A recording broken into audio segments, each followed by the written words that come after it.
I'm Delta Work, and this is Very Delta. Debbie Gibson's on the show today, and we talk about disappearing into a mall, being blonde in your heart, and Liberace in your dreams. But first, do you want to see me go off? Because I think you want to see me go off. Oh. Mom!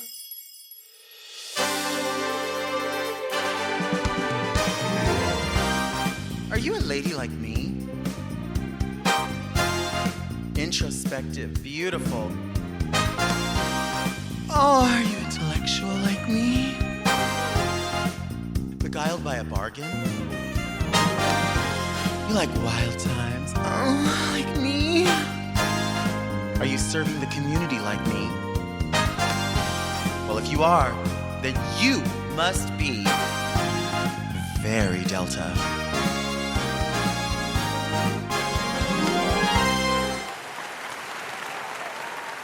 I'm Delta Work, and this is Very Delta, a luxury public access podcast and talk show where I look gorgeous, speak extemporaneously, and invite fascinating people to sit on the couch and get very Delta.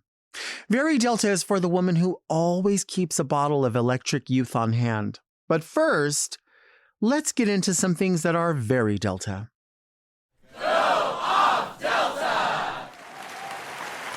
Do you know who's a sleuth on Reddit? Not me, but I know people who are. We found this on Reddit. A user from the Retail Hell subreddit wrote, if you shop at a Ross and you notice the cashier is practically rushing you out the door and yelling at you to come up to the register and just overall seeming a little rude or pushy, it's because we are timed on everything. Calling someone up to the register, 30 seconds on the timer, starting as soon as the receipt prints, scanning an item and placing it in the back, we get 10 seconds, including extra things like taking security tags off, taking hangers off, etc. Processing the tender, 30 seconds for card, 50 seconds for cash, and we're scored.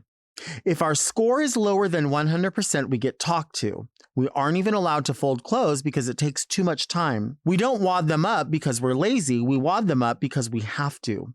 I get many complaints about that, and one of my coworkers got into an argument because of it, and even got hit. Everything at Ross is about speed, not customer service. We're practically taught not to care about you or to be nice to you or be considerate. Old lady taking too long to walk to the register hurts our score. Taking a while to count your cash hurts our score. Register glitching or freezing hurts our score.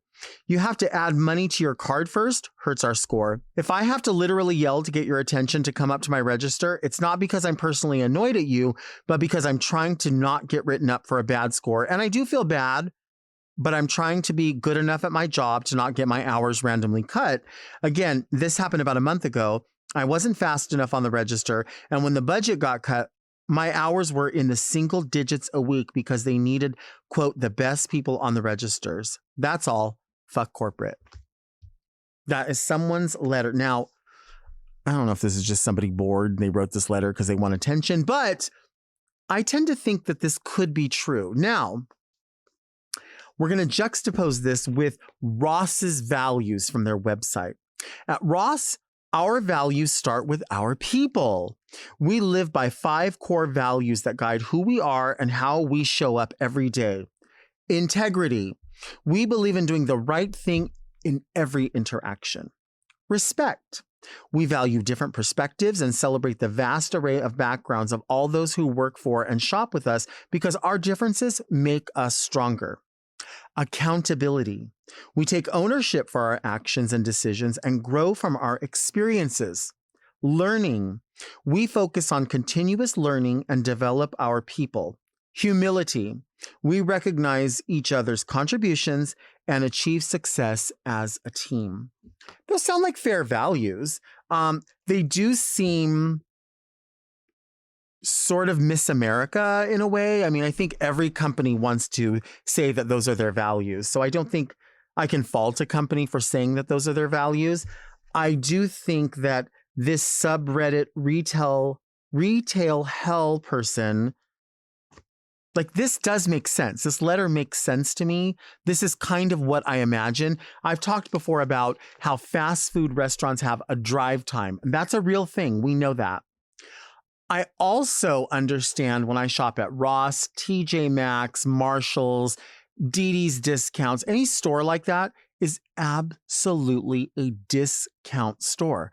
I don't expect boutique service. I think anyone going into that expecting boutique service has already confused themselves. They've already lost the plot. You know what I'm saying? They think that they're getting some sort of special treatment. You're not going to get that. Now, I do believe that people could be a little bit nicer, but again, that has nothing to do with the employees, and it has everything to do with the management and the direction of the company. It goes from the values to the district manager, to the manager, to the shift manager, to the employee. The employee can only do what they see by an example. I think two things could be true at the same time. I think employees like this person here could be experiencing a situation where they're treated like shit because they want the customers to come in like cattle. That could be very true. And I think that's unfortunate. But I also think that there could be people that are treating customers like shit because they don't know any other way but to do that. And there could be a third thing true. These values could absolutely be something that we could wipe our ass with, because they could absolutely just be writing that on a website and not be worried about it whatsoever.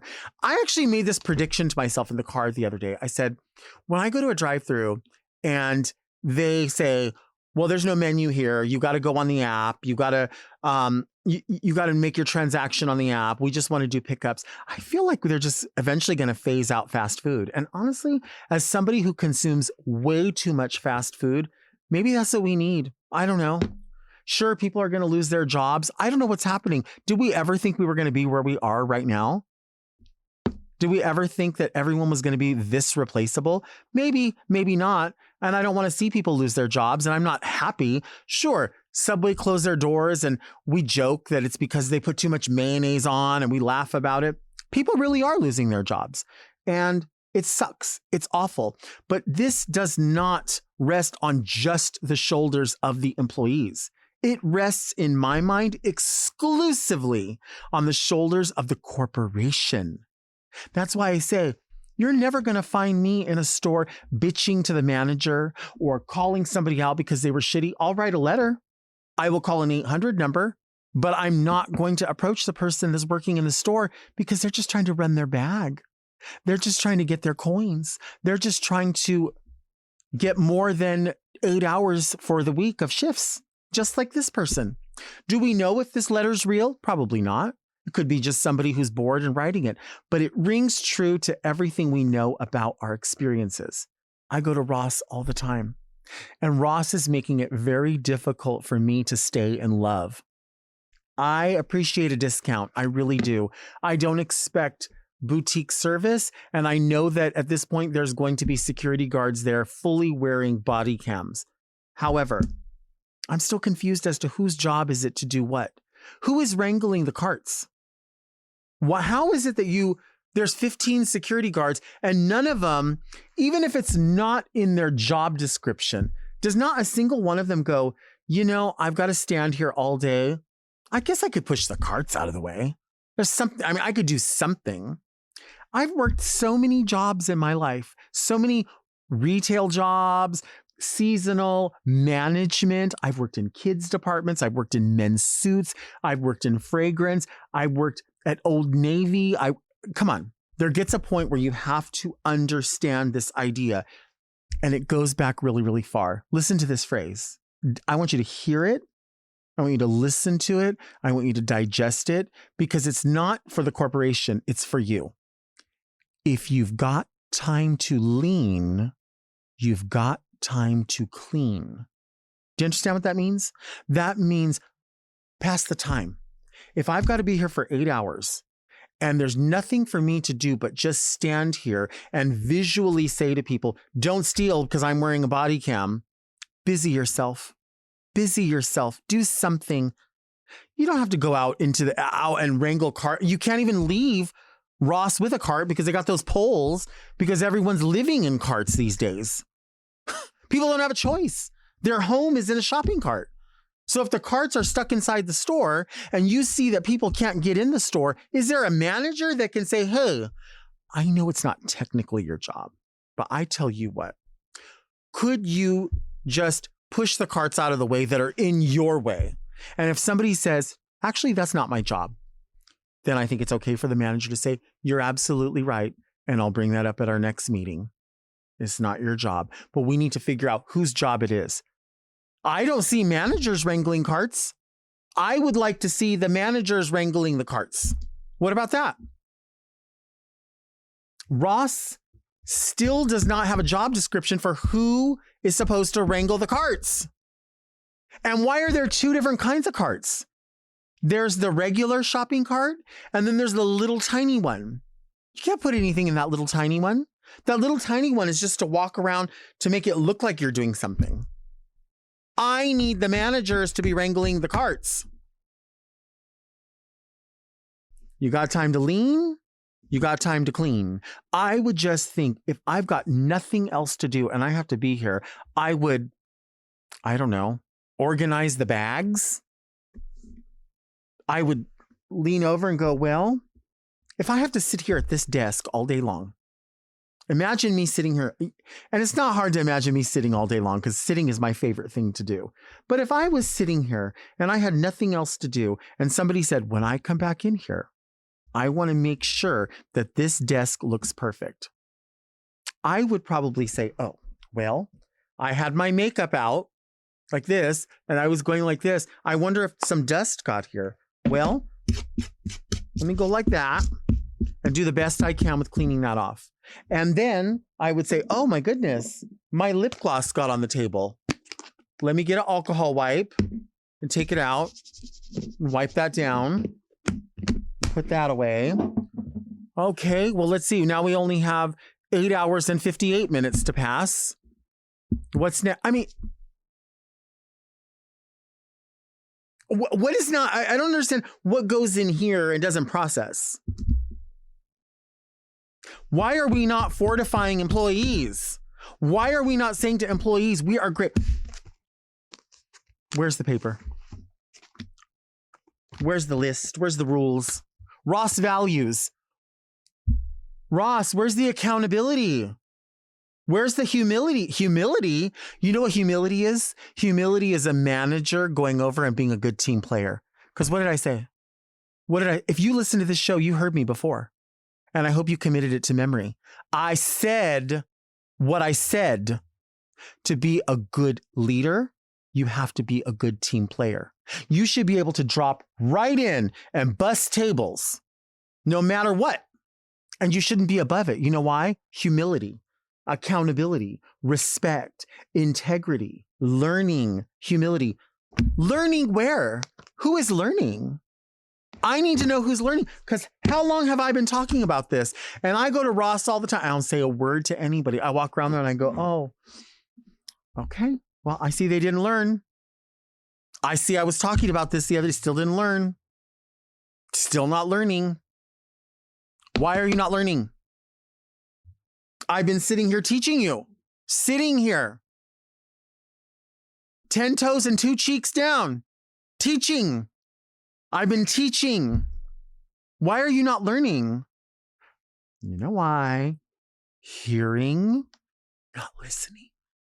I need you to listen. Ross, integrity, respect, accountability, learning, humility. We live by 5 core values that guide who we are and how we show up every day. You need a 6th core value. You need one more core value, and that is commitment.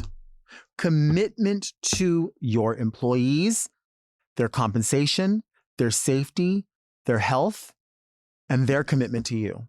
They're doing their best. And you know what? When you're watching this, we're looking like this. See my hands? We're looking like this right into the holiday season. And you know what's going to happen? Stores open later, seasonal employees, And guess what? You're going to expect them to go faster, faster, faster, faster, faster than they ever did before. How are they going to do that? They've got 5 values, but you don't give them that 6th value. Commitment to the employees. They need a commitment. They need to understand. They need to know who's wrangling the carts. I need to know who's wrangling the carts. Are you learning? Are you humble? Are you accountable? I don't think so. I'm waiting. I'm watching. Do you want to see me take a break? Because I'm ready to take my 15.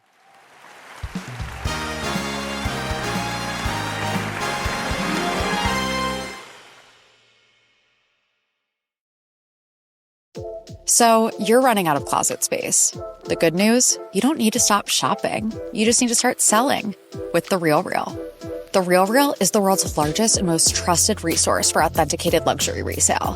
Whether it's that mini bag that can't even fit your phone or those boots you never fully broke in, The RealReal handles everything from photography and copywriting to shipping and pricing. So you can just sit back, get paid, and make room for things that actually feel like you. And with 10,000 plus new arrivals every single day from top designers like Prada, Celine, Louis Vuitton, and Loewe, all for up to 90% off retail, you're bound to find something perfectly on brand to fill that extra closet space with. Plus, this May only, you can get an extra $200 to shop when you sell for the first time. Make room for what feels like you. Go to therealreal.com to start selling and get your extra $200 to keep shopping at therealreal.com. That's therealreal.com. Terms apply.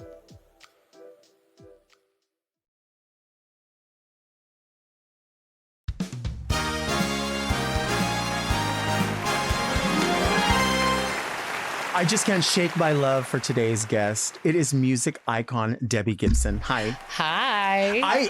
I'm being dead honest when I tell you we are a Debbie Gibson household, a fan, a stan, a family. I was raised with Debbie Gibson music. I feel like I was raised with you as you were progressing, not just music, but then theater, but then now an author, now a new book. I mean, it's so surreal. It just seeing the book on your desk, like that's amazing. And thank you for that. I mean, it's so surreal to me still that I wrote these songs, either in my little girl bedroom that I shared with my sister Denise or at the piano after school.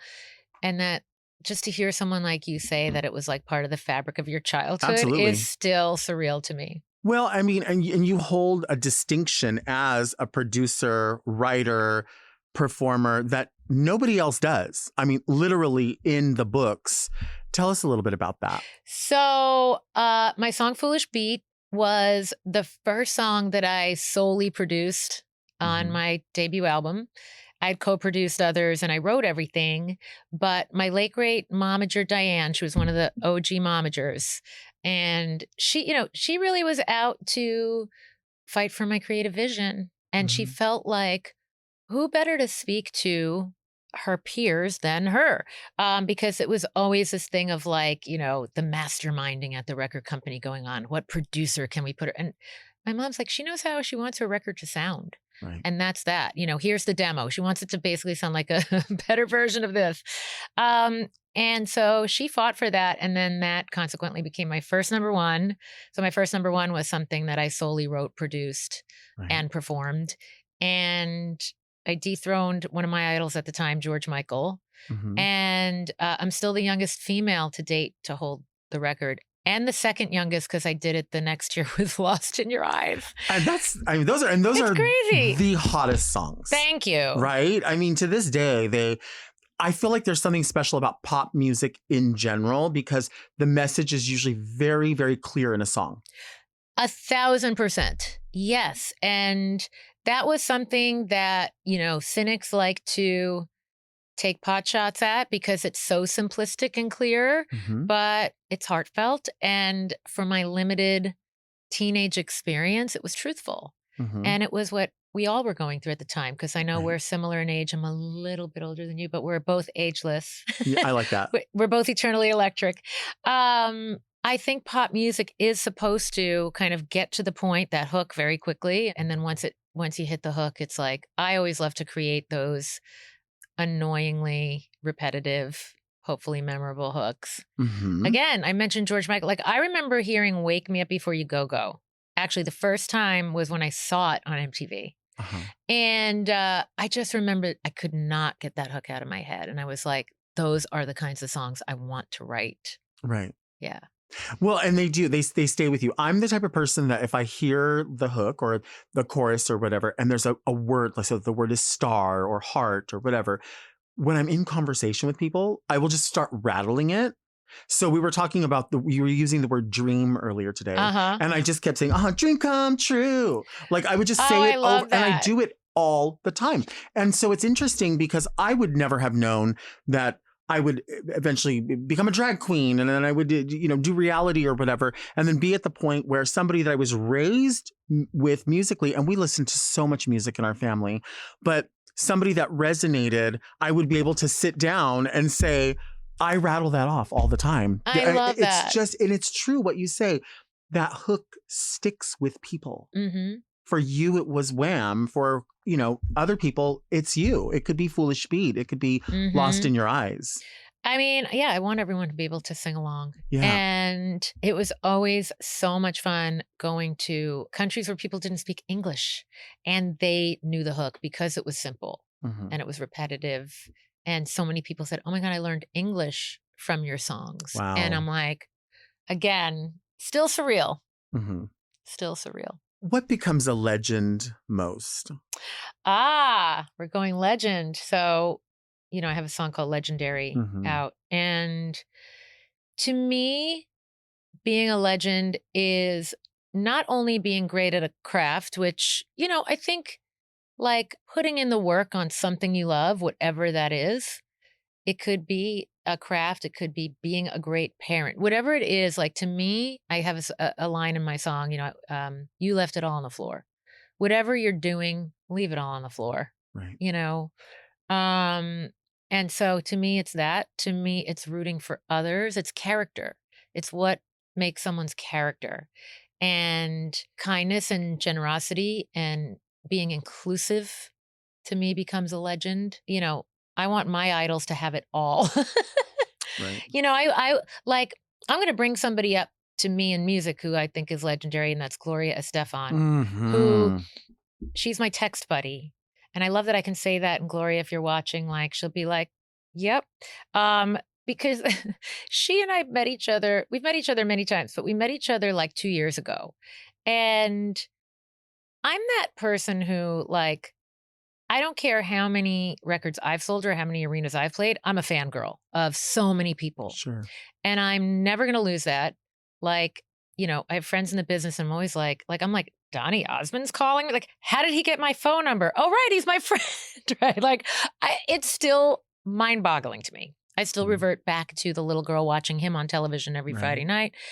And Gloria, what I love about Gloria is she knows who she is. She knows how great her music is. She can just be full on support for somebody else. Right. She can fangirl over me like I fangirl over her. Like, we can have that mutual admiration society. But like, to me, that's a key component of being a legend. It's like being able to drop your own ego to support other people, to root for other people. To me, that's legendary. Well, and Gloria and the Miami Sound Machine was where I first heard of Gloria Estefan, obviously in the 80s. I feel like there was a time, 80s, 90s, where people were coexisting. So it was like one big plant and all these blossoms were just blossoming. And everyone's music was being celebrated. And if somebody won an award, it was like, wow, great, you won an award. That's great. Next time there'll be another awards show. Next time we'll do something else. And there were so many different types of music, types of artists happening on the charts at the same time. Yep. And there was something special about that. And I think it does go back to what you were saying or what we were talking about with the message being so simple to other people, but really not simple, just clear. I think clear is better than simple because that's what it was. Totally. And the music is fun. It's fun to listen to. It doesn't have to be competitive. Other people decide what they like. And, of course, as we know, people are going to have their favorites. That's great. Do that. Right. But it doesn't have to be pegged against one another. No, of course not. And of course, all the teen magazines loved to do their Tiffany versus Debbie. They loved to do their there probably was like a Michael J. Fox versus Kirk Cameron at one point or so, right? And I always said the same thing as you did. I was always like, but there's room for all of us. Yeah. You can play a million records, and even the charts, it's like there's a top 100 and there's a new number one every week. There's room for everybody, for sure. But I do love, especially when it's women, celebrating other women like that. And I love Gloria. And she just came to mind just because I'd sent her my Legendary video. And she was like, damn, girl. Oh my God. Like, when can I share this with people? I want to celebrate you. And I'm like, that right there's a legend, because she's incredible at what she does.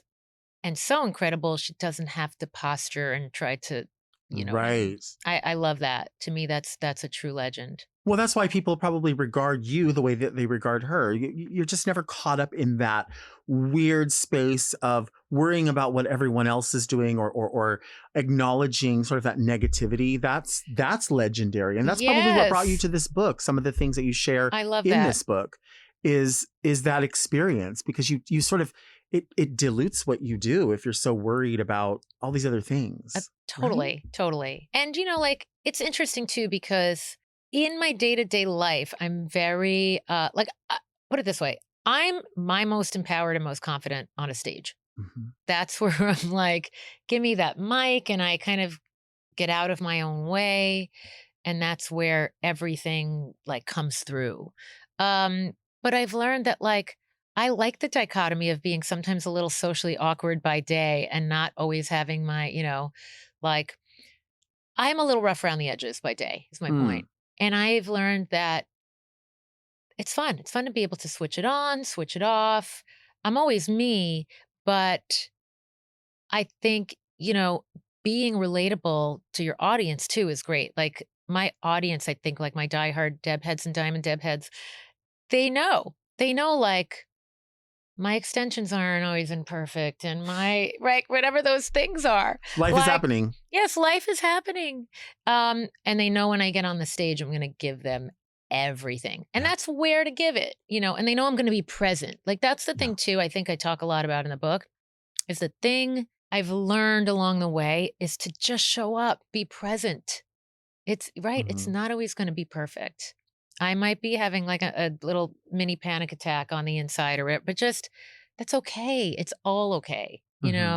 So I kind of love that I never was about that perception and that perfect, like, it must be exhausting to be the divas who are like known for aesthetically looking perfect all the time and kind of like this perfectly poised. I'm like, no, no, I'm a very down home person. But you are known for your looks. You are known for what. There's one thing that I always notice about a lot of your performances and your videos is platform shoes. Yeah, do you love platform shoes? I do. I love platforms. I love heels in general. Platforms are just a little easier, as you know, because you're not so. I do some shtick where I kick my shoes off all the time in shows. Because eventually I like to get barefoot and grounded, but you got to make an entrance in your heels or your platforms. I do love platforms. Have you always liked them? Is it something that you went into at a certain point? Now that you bring it up, I used to borrow my sister Michelle, because she was like the little rebel in our family. She had these you've literally just unearthed a memory that's not in the book that I haven't thought about since I was 11 or something. But I remember borrowing a pair of like platform clogs of hers. Okay. They were kind of like a brown wine color fall kind of thing, and they were cork. And I remember feeling like, oh yeah, these are cool because I always wanted to feel a little funky. I always had like Jordache and Gloria Vanderbilt's, and they had like a turquoise corduroy. I'm telling you, you're just like taking me back to that. Like I always had a little like bohemian rocker in me. So I'm going to say, yeah, I think I always have like platforms. Yeah. Well, I mean, you were known for setting trend, the denim jacket for sure. Yep. I mean, sure, a lot of people wore them, but you did it in a signature way. There would also be the hats that were not positioned here. They were back here. I walked in wearing one today. You did? Yeah. I switched it for the dress, but yeah, I walked in, they framed my face well. They do. Yeah. And I used to also always wear Peter Fox granny boots. Some had a Uh-huh. little heel, some just had like a wedge. But that too was my way of like, I wasn't ready for like actual Mm-hmm. heels as a teenager. Mm-hmm. But I was like co-hosting the American Music Awards in granny boots. That Yeah, was that was so popular that was a though. thing. It was a thing for But a I could while. dance and Vests. the vests, yep. I still, I celebrated the 35th anniversary of Electric Youth last Wow. year. And I wore some of my original costume pieces and recreated some, but I had like the vest thing going. And Uh-huh. yeah, it's fun. Did you do a lot of acid wash, or were you not an acid wash person, would you say? I was more into the ripped, patched. At one point, I had like Disney. There was like Mickey Mouse patched, like Disney character Stop. patched jeans were a thing. Remember when those were a thing? I do. Yep. I do. I remember that being like a really trendy, like Melrose. Mm-hmm. Like, I don't think I got those in New York. Mm-hmm. I think my mom and I, when we came out to LA, that was a very kind of trendy Melrose Avenue thing. Would you bring it back? It's funny. I also walked in with patched jeans today. Alice and Olivia has like a patched jean Uh-huh. right now that I got. So I do think all those things are back. Even the book cover, if you notice, Uh-huh. that homage, the shoulder pads, the Yeah. big shoulders. It's like a modern couture version of what was happening in the 80s. Yeah. I kind of wanted to, be nostalgic, I like take it. you back and bring it forward. Well, I love it, and we love it here. Yeah. Thank you. Yeah. Let's take a Thank break. you.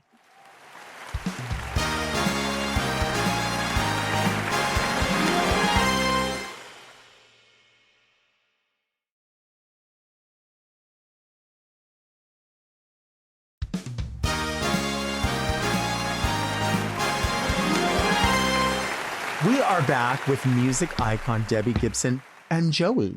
Yes. We were just talking about that. We have not even mentioned the fact No. that Joey is here. Tell us about Joey. But yeah, I've had Joey 8 years, and he came to me at a time when I was really unwell. I was dealing with a lot of health challenges, and he's helped me. I like Good. that the emotional support animal thing is so real.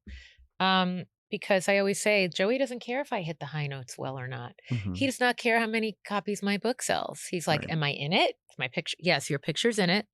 But no, it's just so grounding to have my boy with me Yeah. and he's sleeping. He's just sleeping. I mean, I think we all want to go to sleep. If you really think about it, don't we all? Oh my goodness. I keep going back to the 80s because we all know you in different ways. And generationally, people get to know you as you embark on new projects, right? So Mhm. they can know you as Debbie Gibson, pop singer. We can know you from Broadway. People know you from The Masked Singer, Dancing with the Stars. You even made a little bit of a cameo in, was it Ghostbusters? Oh yeah, so I was like 12 when I got the call from my agent, because I had a kid agent at that time. Uh-huh. And I used to do, at the time, we were called extras, and now, respectfully, background actors. Mhm. And I used to just want to be around showbiz. But yeah, I did a couple of sci-fi movies. So I've gone to like Comic-Con type signing events where people know me from, trying to save the world in a hot strapless dress with Tiffany. But if something like, there was a certain point in my career, and I write about this in the book, where I was like, what am I going to kill the film career that I don't have? Like, let's just have some fun, Mhm. So like when the idea of doing Mega Shark versus Giant Octopus was the first one, when that came up, my agent at the time was like, it's going to be a little under the radar sci-fi channel movie. And like, you'll get your, get to kind of feel into your acting chops and see if you love it and see where you're at and da da da da. And the day the trailer came out, it instantly amassed like 500,000 views because Wow. it was so kitschy. You know what I loved about that movie? Nobody, really, truly nobody knew they were making a movie anybody was going to see. Mhm. So the acting is weirdly relaxed. Okay. It was a lot of fun. Okay. But yeah, I've done some interesting. And that's what's great is it opens you up to so many different fan bases Yeah. of people who, maybe they weren't around in the 80s. So maybe they don't, or maybe their family only listens to country music or something. Right. But they're like, but I loved seeing her in this, or I'm a Broadway fan. I love Right. theater, and I got to see you in that. What about, and there's a lot of people that watch the show who love fragrance. And my cousin still has a bottle of Electric Youth, which I think a lot of people that do music come up with fragrance, right? But it's so the same now. I feel like the fragrances that people come up with now all kind of smell the same. Mm-hmm. But I think fragrance goes into trend, and right now everybody's is sort of like like gourmand in a way, Like I right? wear vanilla. Like anything that smells like food, I'm in. Give me Because tropical, it's comfortable. food. It feels good. It smells good. Yeah. You want to be eaten. Right. Cheer me up. Give me a kiss. Right. Right. But what would some other fragrances, other Debbie Gibson fragrances, what would Out of the Blues smell like? Oh, I mean, the minute you said that, I thought of that kind of seaside. Same. Right? That's what I think. Marine, fresh, Mm-hmm. ocean. Don't they always say like That would be accords of driftwood? Or blueberry. Right, exactly. And I'm like, what does driftwood smell like? Barnacles? Right, What does exactly. that smell like? It's really funny because when my mom was on the planet, we'd joke about this because my memory of the Electric Youth perfume was like, because they wanted to legitimately channel like who I was as this teenage girl. And I didn't want it to smell like you're wearing your grandmother's perfume, right? So they did take me into the lab, and I was able to say, I love this smell and this smell. So, I'm always going to want to combine vanilla and cherry and because it was kind of fruity.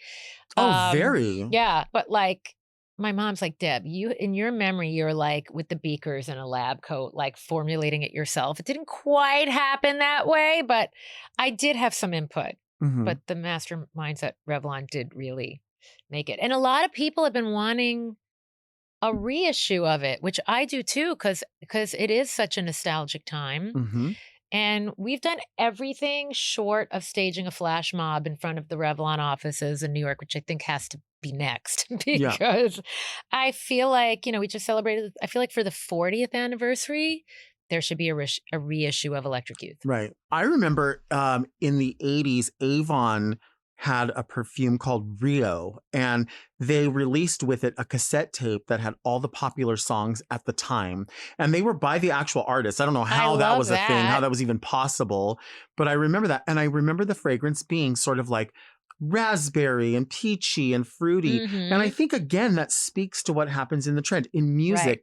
Right. The Miami Sound Machine, DeBarge. We think of music it was a party atmosphere. It was light. It was fun. It felt good. It wasn't depressing music. Even if there was heartbreak music, there was this I remember you fondly. Then there was that riveting sax solo. It had an energy to it, you're saying. It had an intention and an energy to it, for sure. Yeah. For sure. I feel Electric Youth, Eternally Electric could be another the Elizabeth Taylor Foundation releases fragrances all the time. So there was obviously Passion and White Diamonds, but there's a ton of White Diamonds. Most recently, White Diamonds Legacy. Oh, I love that. So they're just variations of. So there could be the next Eternally Electric. That's always on our list. So you're looking at the team right here. My manager Heather's here, and she and I are a 2-woman show. I mean, we have a team that we've assembled, but essentially our to-do list has to-do lists, and we have that on radar to do. But getting the book out right now is the biggie. Of course. And we do have that though always kind of in play. Well, this is the how impetus. to do it. Yeah. This is the impetus, I think. And it can be a chartreuse bottle. That would be so pretty. And it could still have the fruit accords to it. Right. But it could have a base in vanilla. You know what I mean? So it opens I'm with the party. picturing a key lime vanilla. I don't think anybody's hybrid doing smell. that either. Right? People like gourmand fragrance right now. Yes. The green is a pop. I love it. I love green. It could happen. It could happen. Is that your favorite color, green? It is. I have this ring. Here, Joey, can I show her my ring? Here we go. Here's my ring. Oh, that's beautiful. I love this little emerald ring. Okay, sorry to disturb you. And my birthstone is peridot. So yeah, I'm a green girl. Always love green. And the Body Remembers album, the theme was green, and everyone's always dropping green hearts. And I love green. And your couch. Green. Love it. Had to be. I love it. That's August? Yeah. Oh my gosh. What do you August 31st. That's my mom's birthday. Really? Yes. Aw. Okay. I love that. Virgos.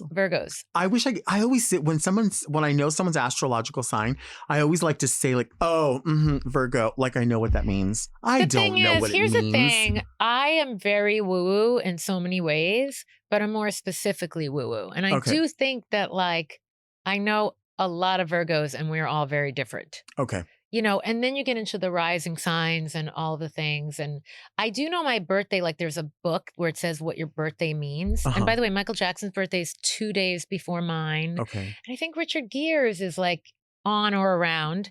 But my birthday is the day of the public appearance is what it means to be born on my day. Okay. And I'm like, well, they got that. Somebody got that right. Somebody got it right. But they always talk about how neat and clean Virgos are. And I am a mad scientist. Now I'm organized up here and in my mess, I know where everything is. I'm kind of methodically messy. See, where was that phrase for the book? This is what I mean. Every single day I think of something I didn't put. And I'm like, how did I not phrase? I needed another year and I could have come up with methodically There's going to be messy another book. in the book. There will be. Yeah. And there's this interview. So there has to be. I keep looking on your monitor at my roots and my blonde and how I need a toner. Just to marry everything. Do you? I'm just saying. I do. And so if you see me looking over there, I'm like, yeah, it's a little. I asked my colorist for that pop, but now it needs a little finesse. And would you ever just squirt a little sun in your hair and just go out like in the 80s? Well, listen, I mad scientisted my own color for so long in the past like 5 years, because what happens is I travel so much and you're either going to some random person in a random city, you're flying someone in, which you can do that, or although I started to because people have broken my hair. I mean, there's a whole lot going on right now that I'm just fixated on. It's just not like, I think it looks broken. Great. I mean, okay, thank you. I'll stop. And a good halo, good halo that I found at a kiosk in the mall in Vegas recently. And the girl cut it for me right then and there with everyone walking by. And I love it. And were people recognizing you while this is happening? No. Really? No. Maybe because you're really low key. It's really weird. It's because I'm low key. Yeah. If I'm like, I was dolled up doing the Brotherly Love podcast, which is so good, the Lawrence brothers. And that was a day I was dolled and I had my little entourage with me, and then everyone's recognizing me, but I can disappear into a mall. Wow. Yeah. With no makeup, a baseball hat, whatever. And if someone looks really closely and they know me, like they'll know me. Look, I'm just going to keep doing this. We'll fix it on the break. I actually think it looks really flirty when it oh, thank you. Yeah, it just looks like a bang coming out a little bit. I mean, this is the hair that other people are paying a lot of money to get to. Nobody wants it to be, so exact. It's supposed to look sun-kissed. That's how it looks. Okay. But I used to do lemon juice in my hair. Yeah, that was the thing. And even just swimming. Like I used to go swimming at the Newbridge pool in Belmore, Long Island. And I'm still a lap swimmer. I find like an aquatic center where they're having like a swim team practice and I go if I can find one somewhere. And that natural chlorine also to me you're supposed to I can't find a bathing cap that keeps the water out. I've tried 5 off of Amazon. None of them work. But I've learned, I think it gives it that, angelic, natural, bleachy look. When was the last time you went swimming in a public pool? Like 2 days ago. Really? Yeah.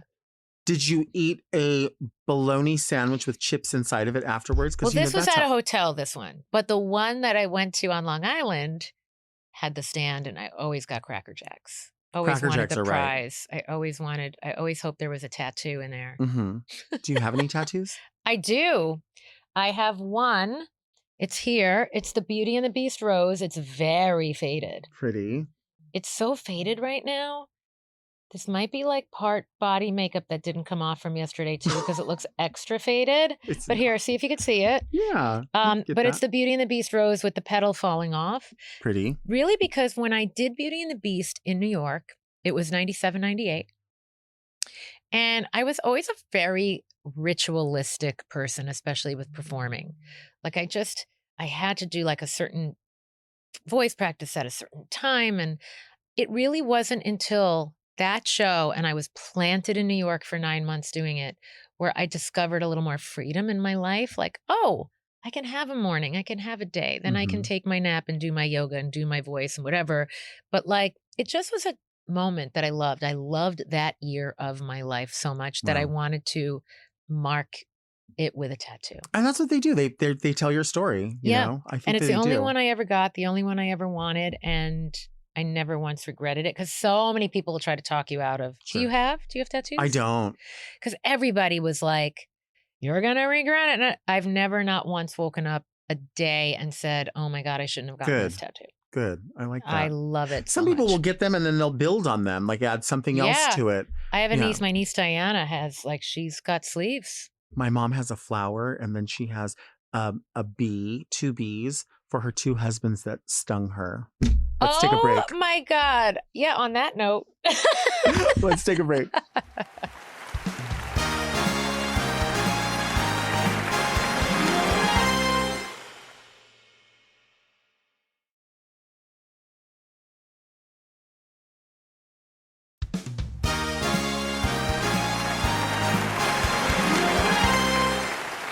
Debbie, what's your favorite song from Beauty and the Beast? Oh my gosh. I mean, there's something sweet and and he was mean and he was coarse and unrefined, but now he's dear and so unsure.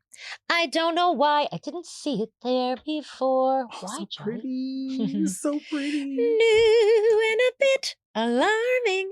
I really had to work to get my voice to that pristine, legit. Like, I'm always a little husky. Mm. And like when I did cabaret, that was my favorite because you can use all that grit in Sally Bowles. Yeah. Because so you hear my talking, like my voice wants to go to this visceral. Yeah, you know them. You know them. I wonder if his vision's getting weird because like he seems to just see his shadow and react. Well, it could be because I just had cataract surgery and I bark at people too. So Joey's just going to sit there now for the interview. Look at. Oh, he said no pictures, please. we are back with the eternally electric Debbie Gibson. Now, this is the part of the show that we call Read Me Delta. People send in letters. They have questions, quandaries. Sometimes they ask for advice. I can't wait. Joey, we're going to give life advice. Are you ready? Listen, some of these people ask things and I'm like, you really wrote that down. You really, okay. That Oh makes my you God, feel I good. can't wait. Okay, dear Delta and Glamour Puss guest, as a former hairstylist and former brunette, I really wanted to go blonde about a year ago. When it looks good, it looks great, but every once in a while it gets pretty damaged. Should I go back to brown? Maybe this was just a midlife crisis. Should I go auburn? In middle school, I always used Natural Instincts Cinnaberry, and maybe that's worth revisiting. I need advice from an Emmy award-winning hairstylist and pop icon to help me decide on my next steps. We love both split ends. Very blonde Brian. Okay, So, I'm the perfect person to You're be the perfect asking person this because you're to. blonde. So number one, if you're blonde in your soul, you have to be blonde Mhm. and figure out a way.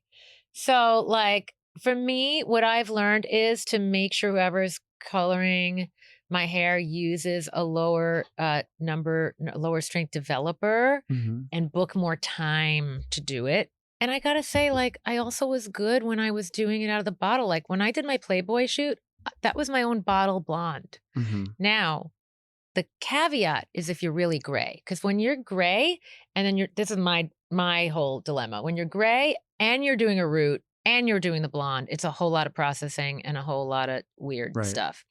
But if you're not gray, I say you have to, I know a lot of women are like, oh my God, I've gone all gray because I can't stand the processing. Now I'm in the process of figuring it out with the breakage but I'm always going to need my late mom got to a point too where everyone was encouraging her to just go natural. She was like in an assisted living. And I was like, no, I'm sending an Uber for you so you can go get your auburn because I know it's your vibe. So if Mhm. blonde's your vibe, you said Brian? Brian, Blonde Brian. #Blondie Brian. I'd say stick to the blonde lower developer. Yeah. That's good advice, I think. You know, when I did my Playboy shoot, I feel like I was brunette, you know, and I think I'm a brunette in my heart. I love But that. when I was in beauty school, I did learn from one of my instructors that people would always bring in a picture and they would be like, say, Pamela Anderson, and they would say, Right. I want to look like this. And she said, the question that you want to ask of them is, what is it about this picture that you love? Is Mhm. it the volume? Is it that, Is or it is the it really the curtain blonde? bang? Is it the 'Cause- color? Is it yeah. right? So maybe we can give you that. So maybe you just want a little bit of highlighter. Or maybe you just want like a lighter brown. Right. But I love your advice. If you really are blonde in your heart, you know it. You know you are. I've been brunette and I've been auburn, and I'm just never happier than when I'm a blonde. Yeah. So I just have to figure it out. Yeah. And so do you, Brian. Yeah. You ever wear wigs? You ever had to wear a wig? I do. And listen, I just said to Sheena, my glam goddess here, that like, I'm like, oh, I need to go to the hair shop again while I'm here. And I have so many wigs, but I'm looking for that one wig I can put on and just like condition, like nurture my hair for even a Mhm. few months and really feel like me in the wig and not feel wiggy. Right. But like when I did they call everything a residency now in Vegas. My mini residency with Joey McIntyre in Vegas, there was a wig that worked for me for stage that was so good. Mhm. But what happens with me sometimes now is I feel disconnected from, like, in concert, I also like to feel like my most real self. So Mhm. like for me, if I can't run my hands through it, like when I'm sweaty and I'm on that, 15th song, Yeah. sometimes it bothers me. So, but I do want to ready to find another good wig. They're out there. Do you get yours custom? Do you find them at? I only wear synthetic wigs. Okay. So everything is plastic. Mhm. Just because it's easier for me if I'm like styling them. Yep. Because as you said, the prep for like a human wig or something like that. It's a lot. It's a lot, but it's worth the time. That one looks great. Yeah, this is like a $40 wig. It's great. But see, Thanks. blonde is Yeah. hard because it can look really fakey when it's blonde. Yeah, for sure. And I Yeah. think the lace has developed so much in the past, I would say 10 years. Yep. It's really taken off. So you can get. And I'm Yeah. spoiled because I had such great wigs in what is it, Paul Huntley? Was that his name? Like the great wig guy. But I had such great wigs on Broadway where you really, yeah. you really felt like that was your hair. I still have my Sally Bowles wig You from do? Cabaret. And I wore it in my Playboy shoot too. When I saw the Taylor Swift showgirl art, I was like, I wore that wig in my Playboy shoot. Like that, the brunette bob, which is a fun look. Yeah. But it's such a great wig. And the key is there's not a lot of hair. Right. Because it looks it's bulky. And, right. It had that kind of just perfect, like thinned out, layered. Mhm. Yeah. I mean, that's the trick. Like you said, that's the trick is Mhm. finding how much the density. The same with makeup. Like, your glam goddess was in here touching you up. It's like you don't particularly want to look like you're wearing a clown's full face of Right, makeup. It's right. just supposed to accent all of your features. Right. Here's one more quick letter.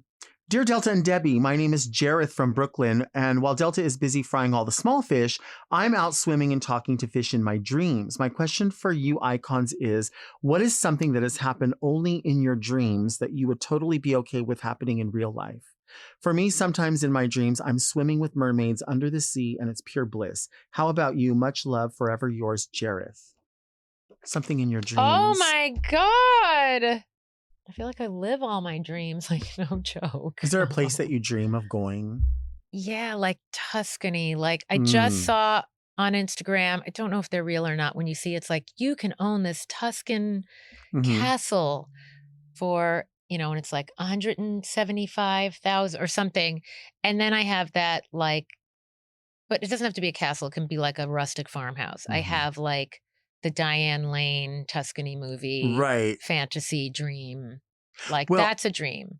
I follow some of those accounts that are like these Victorian homes or places like that, and they're really inexpensive like that. Like Yep. it seems reasonable. Like you could do that, right? Right. They're full of black mold. That's why they're full of black mold. You can't live in there. So your beautiful Tuscan villa, Right. it's only in my nightmares. That It is was only in my nightmares.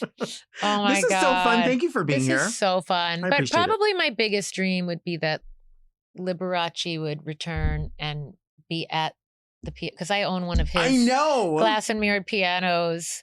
And I just can't believe I never met him.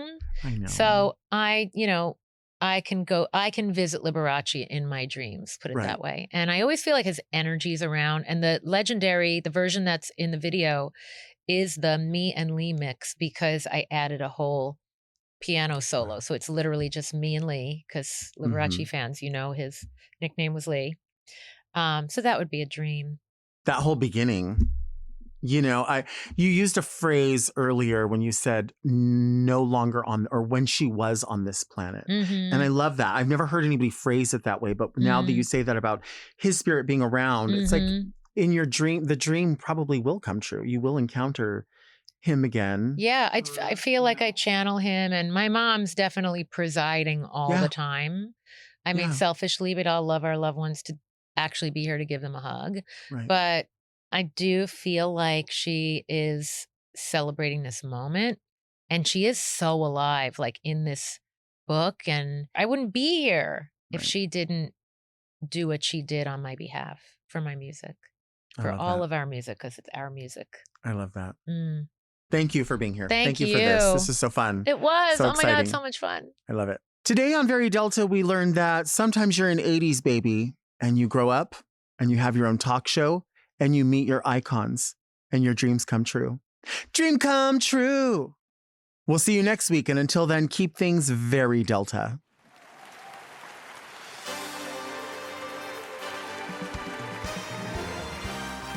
Very Delta is produced by Moguls of Media, aka Mom. Hosted by Delta Work. Produced and edited by Doug Robertson. Technical direction by Danielle Mitchell. With original theme music by Will Pitts. Media and design support by Stone Cole. And set design by Eris Sevilla. Executive produced by Alaska, Willem, Big Dipper, Camille Stennis, and Joe Cilio. Recorded at Forever Dog Productions.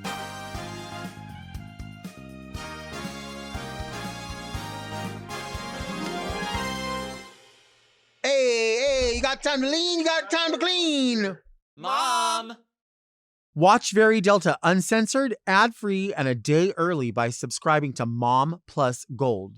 Sign up today at mompodcast.plus for premium content, including weekly episodes of more Very Delta.